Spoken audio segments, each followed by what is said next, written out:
Un saludo a todos, Dios les bendiga. Este es Richard Silva de Fundación Cananía y tenemos el placer de tener aquí a nuestro hermano Juan Parra de Chile, que le quiero presentar esta serie que vamos a hacer de pastores que son músicos, músicos que llegaron a ser pastores y tenemos aquí nuestro hermano Juan Parra. Hermano Juan, Dios le bendiga. ¿Cómo está usted? Cuéntenos, preséntese con la iglesia y cuéntenos de quién es usted, qué ha hecho, qué hace. Muy buenas tardes desde Chile. Ya a esta hora tenemos casi 40 grados de calor. No es Ah, costumbre. Y bueno, mi nombre, ¿no?, es Juan Arturo Parra Virulón. Soy chileno. Por ahí el Señor me ha podido permitir poder estar toda mi vida en el Evangelio, toda la vida en la iglesia, toda la vida dentro del culto, toda la vida eh, adorando, toda la vida cantando, toda la vida escuchando la palabra.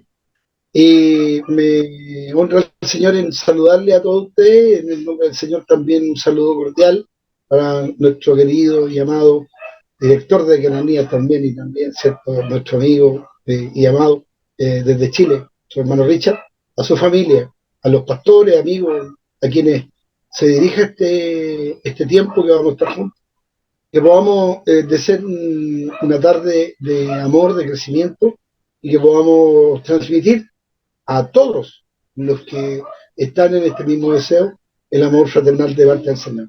Dios les bendiga. Yo soy también pastor de la Iglesia Unida Metodista Pentecostal en Chile. Y tengo un ministerio, se llama Kenanías Músico Juan Arturo. Ahí tengo una historia que contar. Dios les guarde.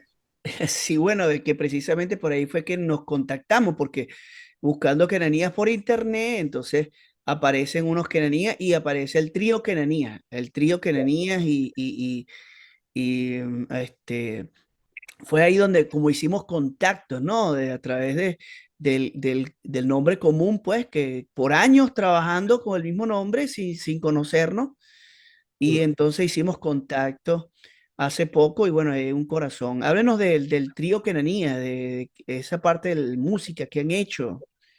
Ya. Bueno, el trío Kenanía nace por allá por el año 86, más o menos. Yo venía llegando a mi servicio militar y llegamos a nuestro pueblo que yo, por misericordia del Señor, me invita a vivir en un barrio bastante humilde que es La Pintana, que es uno de los barrios más nombrados a nivel nacional, porque en estricto rigor era un lugar marginal prácticamente, ¿no? Estábamos, como se dice, atrás de la muralla, ¿no? Ahí nace Kenanía en el año 86. Teníamos nosotros 21 años, 21 años. El guitarrista, que es primera voz, él tenía un año menor que yo, dos, y se integraba mi hermana, que es mi hermana menor, que era todavía una lona, estaba terminando su colegio, y un corista más de la iglesia que veníamos cantando como coro, fuimos jefes de coro, hacíamos trabajos de Navidad, y de repente en una reunión que fue un encuentro muy lindo, quien era nuestro pastor en ese tiempo, Nelson Díaz González, nos ungió con este nombre. Entonces, bueno, sabemos que Cananía fue director, ¿no es cierto?, del gran coro del Rey David, y ahí nos puso esa bendición. Partimos cantando y en el año 87, 88, grabamos empezamos a grabar nuestro primer álbum. Así que lo integramos. Buenísimo. Mencionando la parte de cultura, cultural, ¿no? Porque me he dado cuenta en algunos países y vamos hasta hacer entrevistas con otros países, porque alabando al Señor con nuestra música, pues, cada cultura tiene lo que llama su lengua materna musical, ¿no? Y la Gracias. lengua materna musical depende del ritmo y la música del país. Y cuando la persona llega al Señor, este, en algunas culturas trancan la música folclórica por el antecedente que viene la música folclórica, pero en otros no. Me he dado cuenta de que en sus servicios hay mandolinas, hay este, ¿cómo se llama eso? Las castañuelas. Las ¿Ah? castañuelas, las castañuelas. Es que vi las castañuelas y vi unas mandolinas, o no Sí. sé qué otro instrumento hay. Los banjos son los redonditos, esos que llevan un metal arriba. Ok, Que eran los que ocupaban los dios de Hazard, eso que cuando se sentía la música, ajá, el banjo grande ese que usaba ¿ah? Esos banjos que usaban los de western italiano en el pasado, ok, esos que eran banjos, esos se transformaron aquí en banjos, pero de tamaño de 8 cuerdas. de hecho acuerdo. De 8 cuerdas, claro, quedaron reducidos a tamaño de cuerda. Ahora, bueno, quisiera yo resaltar algo, yo creo que la música cristiana, primero para establecer digamos, la parte seria nuestra, fue creada y ejecutada para nosotros, yo creo que porque ahí nosotros tenemos que entender que lo primero es que tenemos, en la música cristiana tiene que entenderse que ahí nosotros tenemos una expresión del cristianismo, primera cosa, primera cosa. Y esa expresión abarca una gran diversidad de estilos musicales. Recuerde usted que nosotros tenemos, el primer himnario fueron los salmos. Claro, Nacimos de Israel con este. Israel usaba esto, acuérdense que si leemos el Salmo 150, tenemos infinidad de instrumentos que eran de cuerda, ¿cierto? Que de una u otra manera se tocaban ya sea o punteado o con mano abierta. Ahí viene una serie de instrumentos que de una u otra manera la iglesia, ¿no es cierto?, lo ocupó para, como mensajes bíblicos, nosotros lo empezamos a cantar, estos salmos, y empezamos a ir innovando y entonces empezamos a entender que el lenguaje bíblico tenía que tener adoración, porque ahí está la acción de gracia, ahí está la petición nuestra ante el Señor. Un adorador tiene que entender que, si, como lo expresó usted en uno de sus enseñanzas por ahí, el carácter aprobado, ¿cierto? El adorador tiene que entender que nuestro canto debe besar la mano de Dios, besarla. O sea, es una bien, cosa íntima, tiene que nacer desde ahí para que el alma sea la que estalle, como dijo Marco Witt, y mi alma estalla en alabanza. ¿Por qué? Porque hay un toque de Dios ahí, y eso se transmite y aquí en Chile se dio lo siguiente, como le decía yo, como la música viene de origen judío, en la liturgia musical, en la sinagoga, ¿cierto? Ahí había un canto en particular que se llamaba espalmódico, no sé si lo había escuchado alguna vez usted, de los judíos. Es como una unidad poética de la música. Que ajá, eso, ¿cierto? Nos fue transmitido a nosotros, pero el cristianismo primitivo tenía eso, algo así como un poco de poesía en lo que hacía. Y nosotros claro, heredamos eso. Entonces nuestra concepción como músicos en Chile, empezamos a tomar instrumentos y lo primero que llega a nosotros, como usted lo puede ver en el folclore, ¿cierto? Nosotros tenemos grandes tañedores que ganaron hasta premios. Entonces así nació la iglesia aquí en Chile. Aquí todo lo que es artesano, respecto a lo que usted me pregunta, la introducción del banjo, de la guitarra, todo eso que era a lo mejor folclore el folclore o a lo mejor lo poético y que en las fiestas, ¿cierto?, se hacían resaltar en Israel, fueron traspasándose a nosotros y empezaron a llegar a Chile y aquí empezamos a aprender. Pero el aprendizaje en Chile no todo fue en pauta ni tampoco fue en un estudio de la música, donde se aprende, ¿no es cierto?, a leer un pentagrama, a poder leer notas, sino que todo esto también venía de la mano de ser un poco espiritualizados. Nosotros somos como muy espiritualizados en Chile. Ahora estamos viviendo un tiempo distinto, pero desde ese tiempo la hermana decía, mire, el Señor me regaló un banjo, me llegó a mis manos y empezó a tocarlo y de repente oró al Señor y al otro día estaba tocando el himno. qué bien. Ahora, me gustaría que nos compartiera desde su punto de vista como pastor, cuál es la importancia de que la música esté bien enfocada en la iglesia. ¿qué ha pasado, por lo menos en la experiencia que yo he visto con las iglesias que visito? Que el balance entre tener una buena música y tener gente que la haga bien, ¿no? Para que traiga otro, para ganar más personas para la iglesia.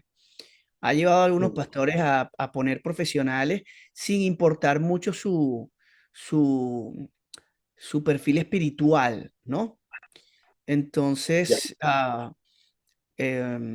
nosotros aquí de Fundación Queranía creemos que el Ministerio de Alabanza es, uno de los entes que más influye en la iglesia en cómo relacionarse con Dios, pues.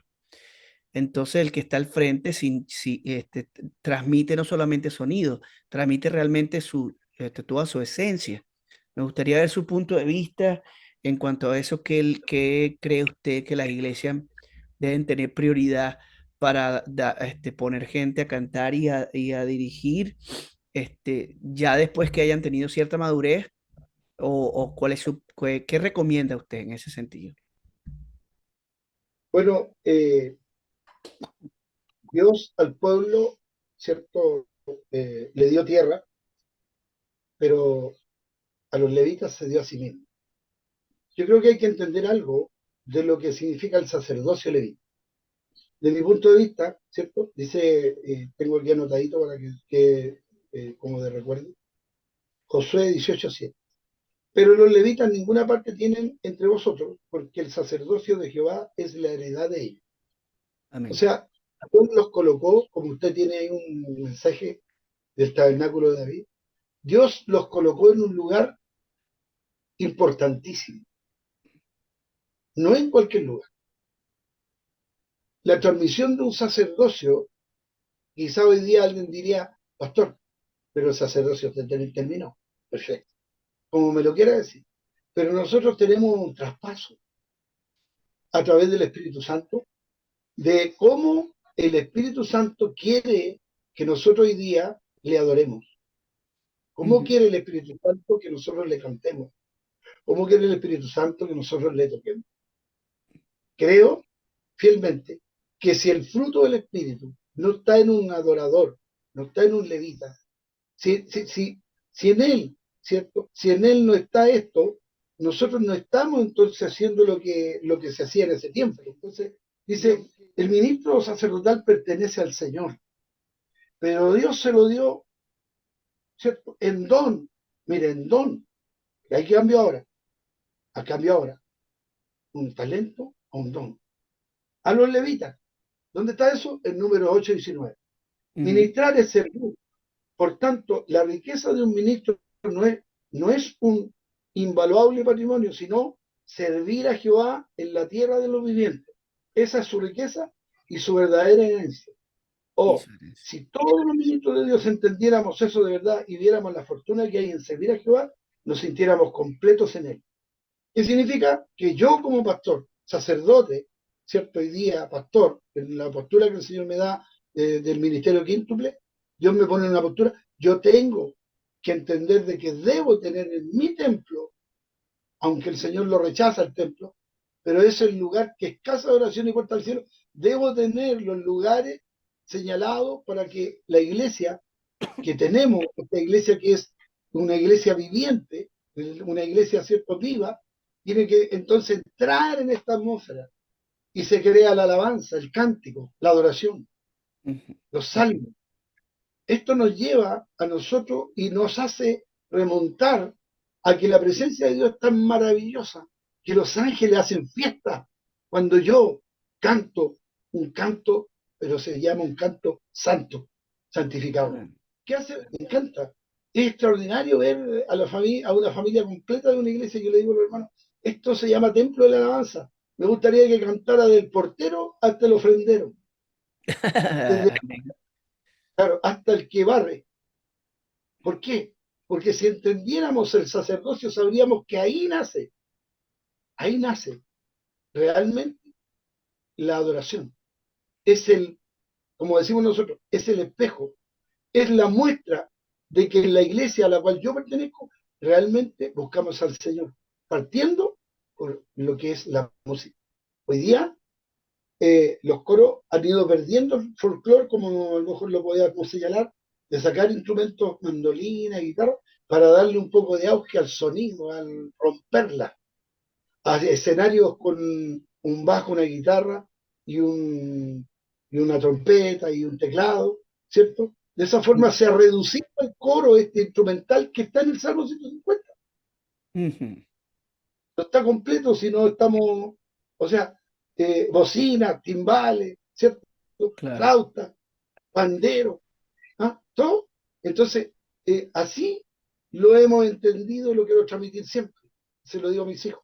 Eres bajista, ayer decía un predicador que nos visitó, un pastor supervisor, dice, hijo, el ángel toca contigo. Qué lindo que el ángel toque contigo. Amén. ¿Por qué? Porque cuando toca, ¿cierto? Endulza no solo la sala, sino que endulza el ambiente. Sí, sí. Mucha gente que va pasando se interesa. Entonces, yo, en ese sentido, creo que nosotros tenemos un mensaje un poco fuerte para este tiempo, que es recuperar el alma de la alabanza, el alma de la Amén. música. Por eso me gusta lo que usted hace, porque usted está buscando de que la gente entienda que el instrumento no es solamente, yo aquí tengo un requinto que no lo voy a hacer sonar, pero aquí está. Pero este requinto no solo tiene, ¿cierto? Mi, si, sol, la, re, do, mi, no, sino que tiene alma. Y este también debe adorar al Señor. Me preguntaba, pues, porque evidentemente todo ese conocimiento que usted está diciendo y la pasión, me supongo que la entendió desde antes de ser pastor. Que quizás también es mi caso, ¿no? Yo me sentí levita, en mi caso yo acepté al Señor en una agrupación musical. Yo sentí que nací en la familia de los levitas, pero que nací en la familia de los levitas que están encargados exclusivamente para la música, ¿no? Lo que usted dijo, pues, que mi herencia es Jehová, ¿no? Todos bueno, todo Israel podía tener propiedades, pero la tribu de Leví no podía tener propiedades, no podía comprar casa, no podía comprar. Entonces, no tenían herencia, pero el Señor le dice, tu herencia soy yo, casi nada. Entonces, yo acepté esa herencia de temprano. Y fíjate que una de las cosas que en esta serie vamos a destacar, porque cuando uno se entiende un siervo del Señor y que su herencia es Jehová y está ministrando, ciertamente a través de la música podemos tocar las emociones, porque siempre las emociones se tocan.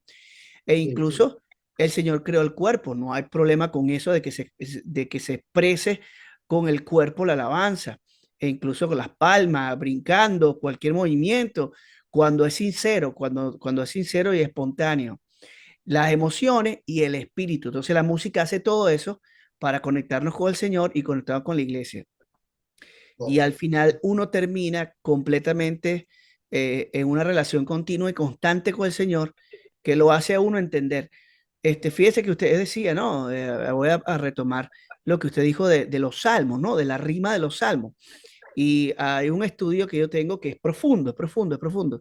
Pero sí, los salmos rimaban con verdades, no con sonidos.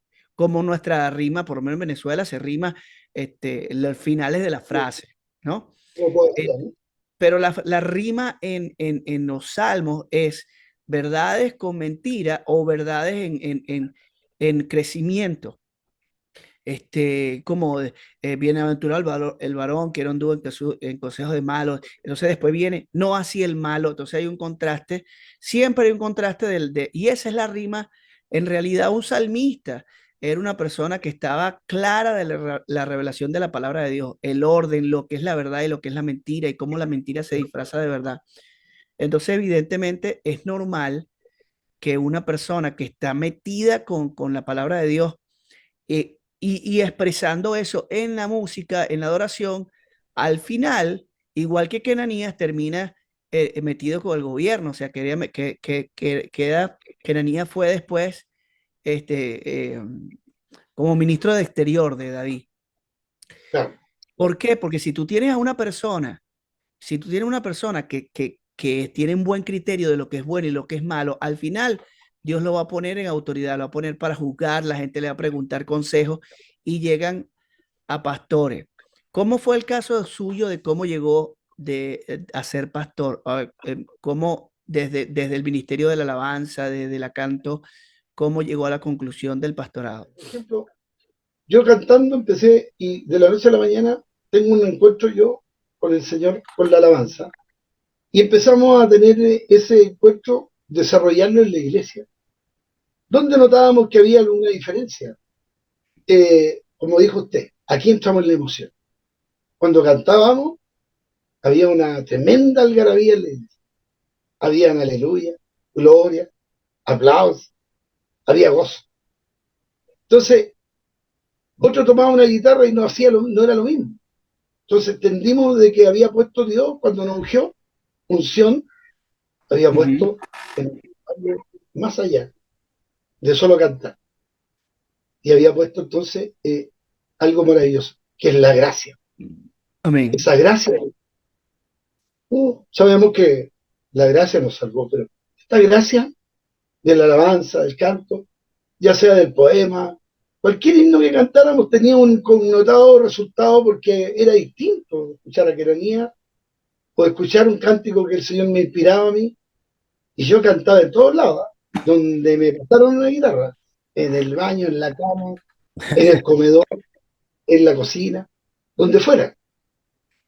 Rompía muchos esquemas porque quería yo que el coro tuviera teclado, que tuviera aquí, tuve también opositores, porque Claro, el, lo que nosotros llamamos el emocionalismo nos hace a veces incluso no mirar para el lado, sino que avanzar, ¿no? Pero en el tiempo entra una templanza y hay que amén. entender que las cosas tienen un momento. Y cantando un día, y lo cuento para la gloria del Señor, el que era mi pastor se traslada de iglesia. Entonces le dije yo eh, a mis compañeros de música, le dije, ¿sabes qué? Voy a ir a hablar con mi obispo. En ese tiempo, mi obispo Carlos San Martín Pulgar, un gran siervo de Dios, fundador de la Iglesia Unida Metodista en Chile, que fue muy importante en Conela. No sé si le ha escuchado usted ese movimiento, Conela. Eh, entonces, fui a hablar con él y le dije, mire, ¿sabes? Yo tengo una inquietud. Yo he visitado muchas iglesias nuestras, llevamos la música, Dios nos dio música grabada, y justamente aquí a la mano tengo, aquí, estos, que fueron los primeros que grabamos, cassette. Ajá. Así,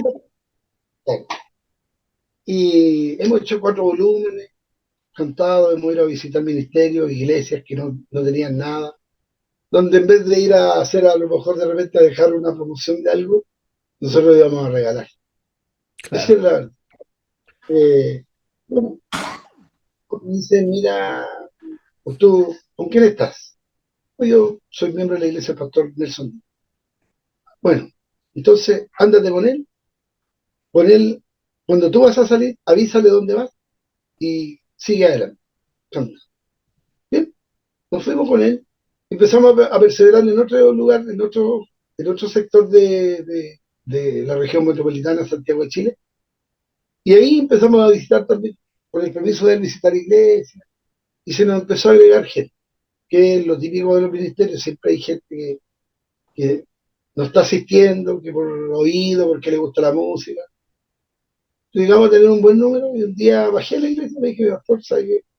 En tal lugar nos ofrecieron poder instalar una iglesia y queremos que sea una parte de esta iglesia, para que usted la dirija. Nosotros queremos seguir cantando.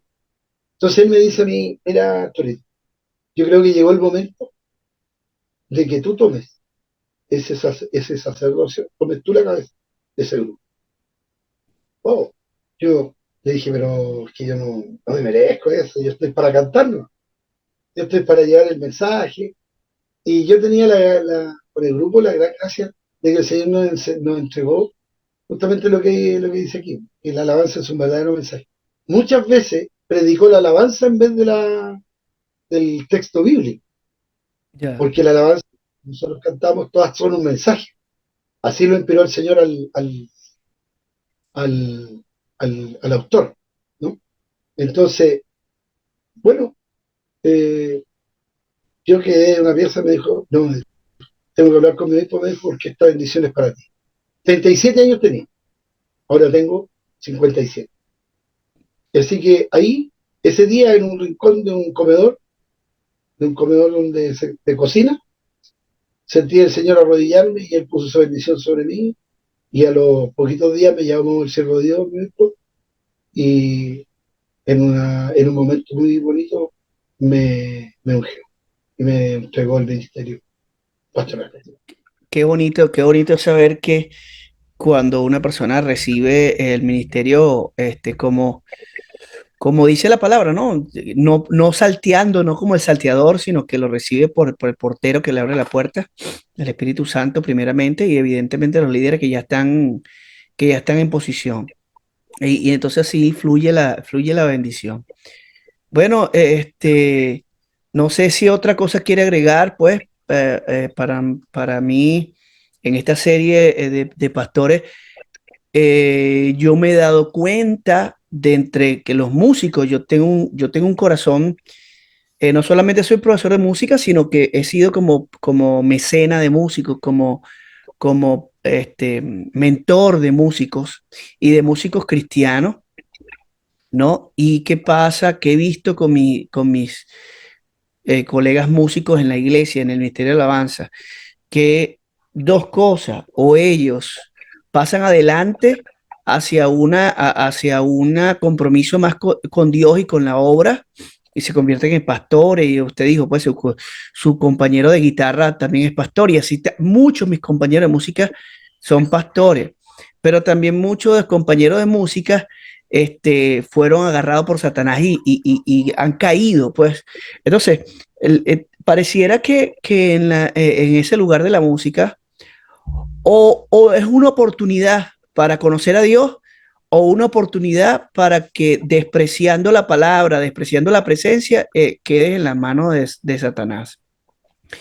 Entonces me alegra mucho el enfoque de nosotros, pues que queremos animar a todos los músicos a que tomen en serio su posición, pues en el altar del Señor, porque si bien es cierto, hay un lugar físico que usted estaba diciendo y un día de esto vamos a conversar con respecto a esa parte espiritual, quizá no da chance porque es bueno dedicarle un programa a eso nada más, pero en ese lugar físico y espiritual hay que saber moverse, hay que saber moverse porque puede ser que reciba bendición, pero también puede ser que reciba ataque.